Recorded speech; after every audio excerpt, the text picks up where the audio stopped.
Welcome back to my channel. There are moments in the Sister Wives universe that don't just sting. They reshape the entire landscape. And this one, this one cracked the ground beneath the Brown family forever.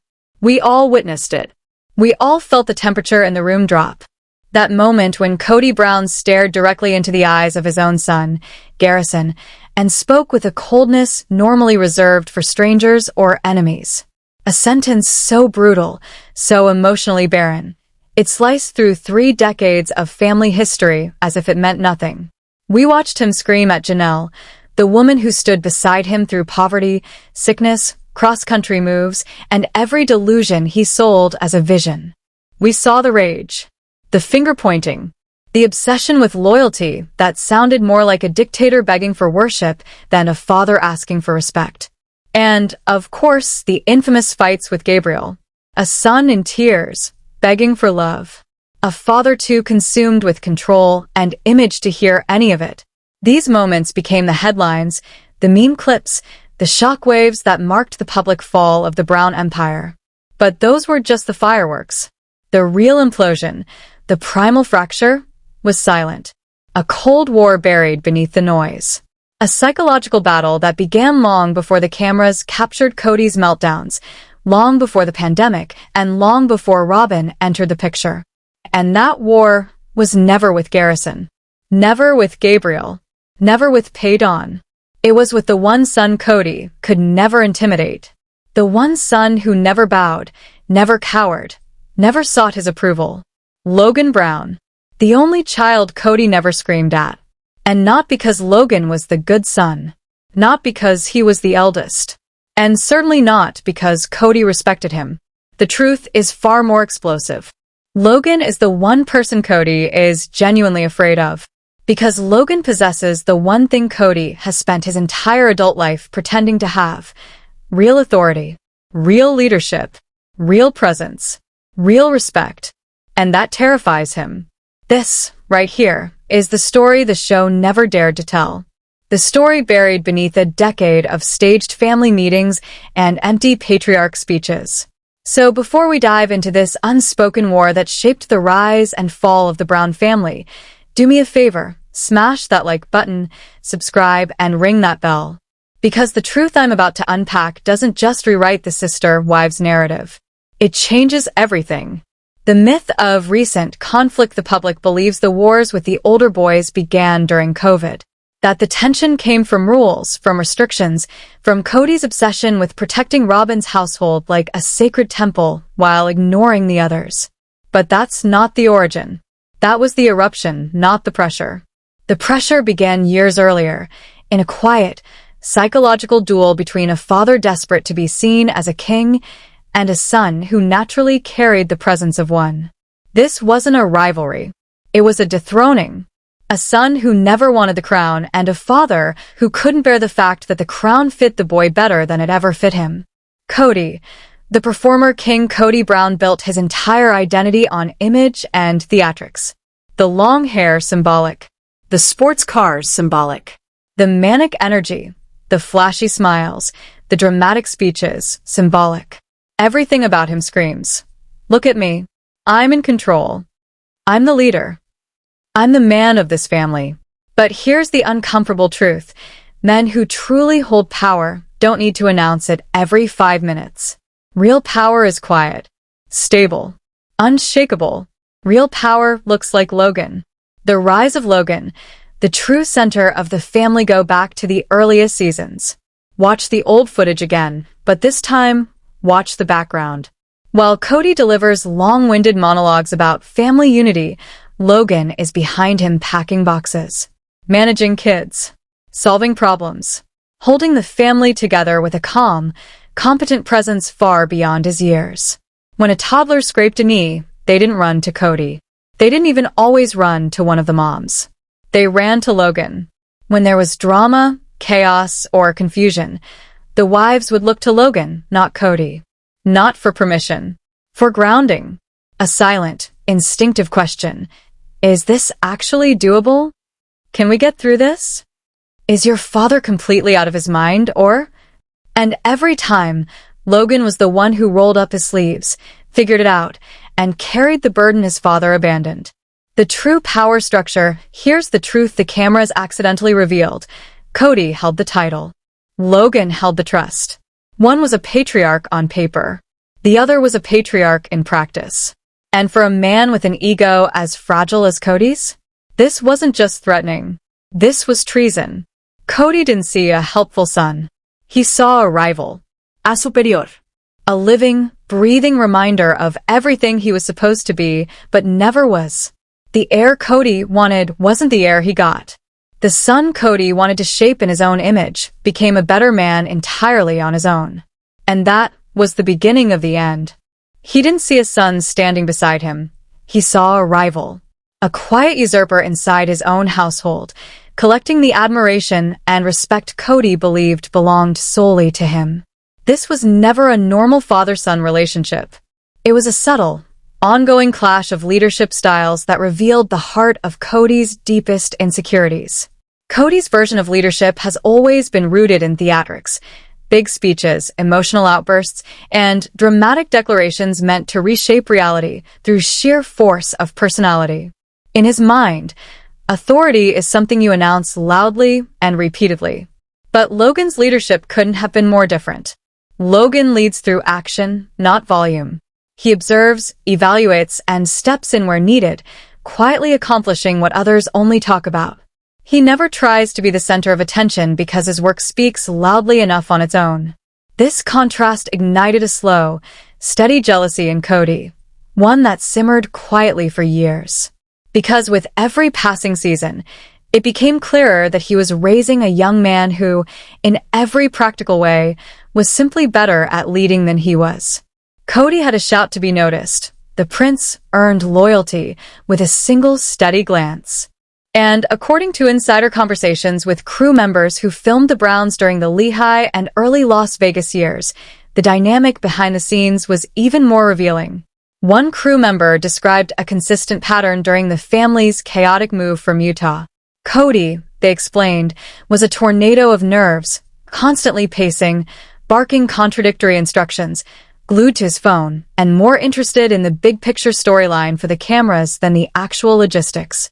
Logan, still just a high schooler, quietly built the entire master packing system. He created the spreadsheets. He assigned tasks to siblings. He organized boxes by household and by room. He coordinated the impossible job of merging 3 separate homes into a single moving truck with calm, rational precision. Whenever the moms became overwhelmed by Cody's frantic energy, one of them inevitably said the same thing. Go ask Logan. He'll know what to do. It didn't happen once. It happened constantly. Cody acted like the director of a movie about moving, but Logan was the one actually lifting the furniture, solving the problems, and keeping the family functioning. And with every moment of this unspoken transfer of authority, Cody's resentment deepened. Each time a wife leaned on Logan's judgment instead of his, each time a child approached Logan for help, Cody didn't interpret it as a reflection of good parenting. He saw it as a challenge, a threat, a reminder of everything he wasn't. His entire patriarch identity was built on the idea that he was the problem solver, the provider, the irreplaceable head of the household. But Logan's calm, capable presence dismantled that illusion every single day. It proved that the family often ran smoother without Cody's chaotic involvement. It exposed the uncomfortable truth that the king might not have been wearing the crown at all. All of this tension quietly erupts in one of the most symbolically loaded scenes in Sister Wives history, the breakfast scene in Las Vegas. On the surface, it looks like a normal, chaotic family morning. But when you really examine the body language and rhythm of the moment, it becomes a perfect display of a leader losing his place and the heir stepping naturally into the role. Cody is frantic, darting around the kitchen in a blur of noise and disorganization.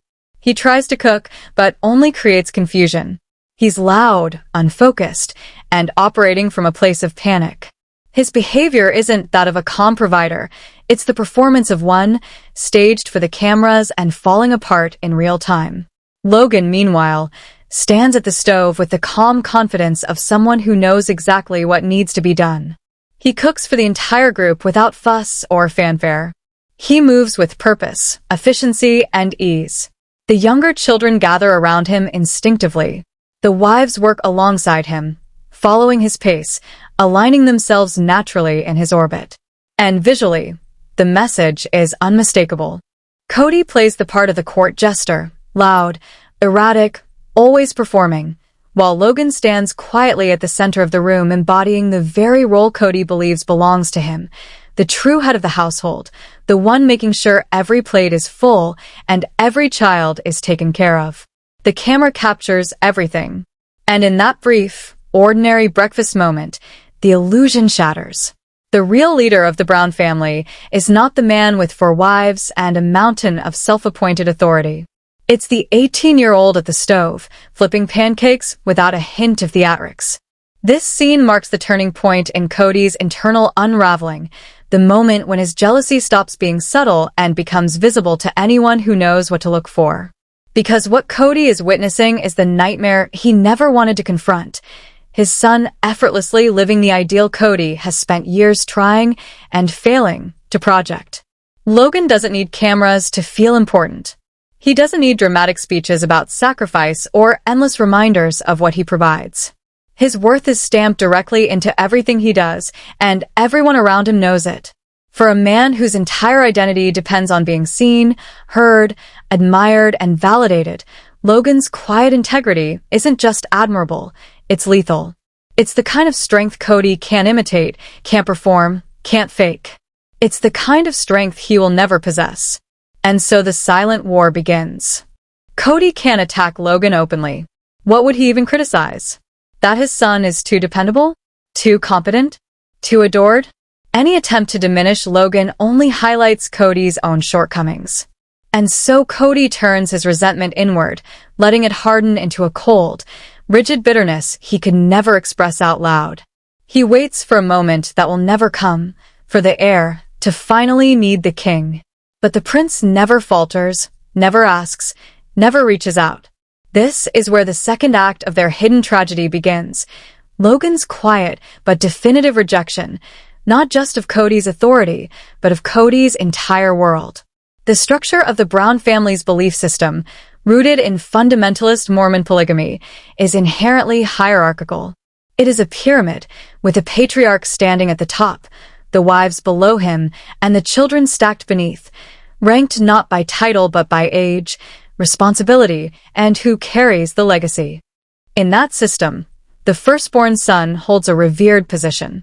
He is the crown prince, the future head of a sprawling family, the assumed participant in the same polygamous principle, the child who will inherit the weight of the patriarchal crown. To Cody Brown, a man obsessed with legacy, image, and eternal validation, Logan wasn't simply a child. He was his proof of success, his living monument, the tangible evidence that Cody's chosen lifestyle was righteous and working. Logan was supposed to be the upgraded model, Cody 2.0, smarter, steadier, more capable, but ultimately a reflection of everything Cody believed himself to be. From the moment Logan could walk, he was quietly funneled into the role of heir. Responsibility wasn't something he volunteered for. It was something placed on his shoulders by necessity. In a household bursting with children, Logan became the built-in babysitter, the homework tutor, the disciplinarian, the extra adult. He was the glue between siblings, the support beam for the wives, the functional backbone of an entire family system. To Cody, this was training, apprenticeship, preparation. He imagined a future where Logan would stand beside him as a fellow patriarch, a partner in the grand, multi-generational vision Cody thought he was building. In Cody's mind, he wasn't just raising a son, he was shaping a king. What Cody never understood was that the training he believed would shape Logan into his successor was actually doing the exact opposite. While Cody fantasized about legacy, Logan was quietly building an exit strategy. All those responsibilities weren't grooming him for leadership. They were teaching him exactly how suffocating the crown truly was. Because Logan saw everything, front row, unfiltered, in real time. He saw the cracks in the system Cody worshipped. He saw the financial strain no one talked about. He saw the wives quietly battling jealousy. He saw the exhaustion, the resentment, the emotional wounds no prayer circle could heal. He saw a patriarch stretched so thin he could never truly show up in any one household. What the world saw as a celestial family, Logan saw from the ground floor as barely functioning chaos. To Logan, the crown wasn't a symbol of inheritance. It was a warning. He knew exactly what kind of man he didn't want to become and exactly what kind of life he refused to live. And so, long before Cody ever sensed it, Logan made his decision. Not loudly, not rebelliously, but with the same calm certainty that defined everything he did. He walked away from the legacy he was supposed to inherit and toward the life he chose for himself. It wasn't loud. It wasn't dramatic. There was no slammed door, no shouted argument, no final ultimatum echoing through the Brown family home. Logan's rebellion began the way real rebellions do. Quietly. Softly. With a kind of calm, unshakable resolve that is far more devastating than rage could ever be. For Cody, this wasn't just a son making his own choices. This was the crown prince abandoning the throne. And it began with a single decision. Logan rejected the crown. This wasn't a teenage tantrum or a momentary lapse. It was a deliberate, thoughtful series of choices, each one a slow, precise hammer strike against the dynasty Cody had spent his whole adult life trying to build. What followed was not a war fought with words, but a war fought with silence, with distance, with direction. The first blow, the most painful, came when Logan rejected polygamy entirely. He didn't tiptoe around it. He didn't soften the edges to protect his father's ego. He simply chose a different life. A life rooted in modern partnership, in equality, in mutual commitment. A life with one woman, Michelle, built not on doctrine, but on choice. To anyone else, it would have seemed normal, beautiful, healthy. But to Cody Brown, a man who tethered his entire identity to plural marriage, this wasn't just a choice. It was mutiny. Because when Logan said no to polygamy, he wasn't just rejecting a lifestyle. He was rejecting the very ideology that justified Cody's entire existence. He was rejecting the theology Cody preached, the spiritual hierarchy Cody enforced, the celestial blueprint Cody insisted was divine. Logan's choice to build a normal, monogamous, secular life wasn't rebellion to him. But to Cody, it was betrayal. It was humiliation. It was his own son holding up a mirror and saying, "This is not the life I want. This is not the legacy I believe in. And this will not be my future." Behind the scenes, an exclusive theory, one whispered within the family and echoed by insiders for years, suggests a pivotal moment happened during Logan's college years. A moment that was never filmed. A moment that changed everything. According to the theory, Cody made one last desperate attempt to pull his son back into orbit. Not necessarily demanding polygamy, but begging him to stay in the faith. To stay loyal. To stay under the spiritual umbrella that Cody needed for his identity to remain intact. But Logan didn't bend. He didn't break. And he didn't return. That quiet no would become the deepest fissure in their relationship, the moment the Cold War between father and son truly began. Cody would have framed it as a matter of eternal salvation, of family honor, of the sacred duty he believed was etched into the very blood of his children. But Logan, calm, measured, and resolute in a way that made him impossible to shake, simply said no. Not in anger, not in defiance, but with quiet, unshakable certainty. He explained, in words that carried both respect and conviction, that he loved his family, but he did not share their beliefs, and he would chart his own path. There were no theatrics, no shouting matches, no dramatic exits. Just a clear, unassailable line drawn in the sand. And to Cody, that silence, that polite, rational refusal, was infinitely more infuriating than any tantrum could have been. It was airtight, unarguable, immune to manipulation. The conversation, the one no camera caught, became the very ground zero of the silent war. It was in that quiet moment that Cody realized a devastating truth. He had no power over his son. The prince had not only rejected the crown, he had implicitly condemned the king himself, declaring the entire dynasty, every carefully constructed illusion of authority and legacy, a fool's errand. From that moment, Cody no longer saw Logan as a son, his heir, his living testament to a life well lived. He saw him as a traitor, a quiet saboteur. Every interaction thereafter was tinged with a chilling distance. The love that had once been warm and protective curdled into something colder, a carefully maintained politeness that barely disguised the resentment simmering beneath. The war was no longer about winning Logan back. It was about punishing him through absence, a deliberate withholding of affection and engagement. The king had been spurned, and his response was a strategic retreat into emotional exile. The aftermath of a narcissistic injury is never loud. It is quiet, devastating, and permanent. Once Cody understood that his golden child would not walk the path he envisioned, that the heir would not uphold the faith, the lifestyle, the empire Cody built, the dynamic shifted irrevocably. The feud transformed from tense rivalry into a frozen battlefield of deliberate non-engagement. Logan didn't need to fight. He simply withdrew, a masterclass in subtle strategy.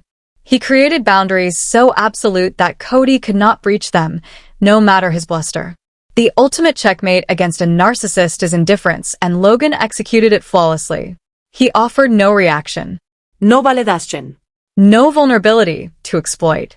Just a calm, impenetrable wall of peace. Cody was left irrelevant, a distant speck in the universe of the very son he had once envisioned as his successor. And this absence was not contained to private life. It echoed loudly across the digital universe. Scroll through the weddings, holidays, and milestone celebrations of Logan's adult life, and Cody is missing. At Logan and Michelle's wedding, a radiant celebration of love and commitment, the photographs tell the story in vivid clarity.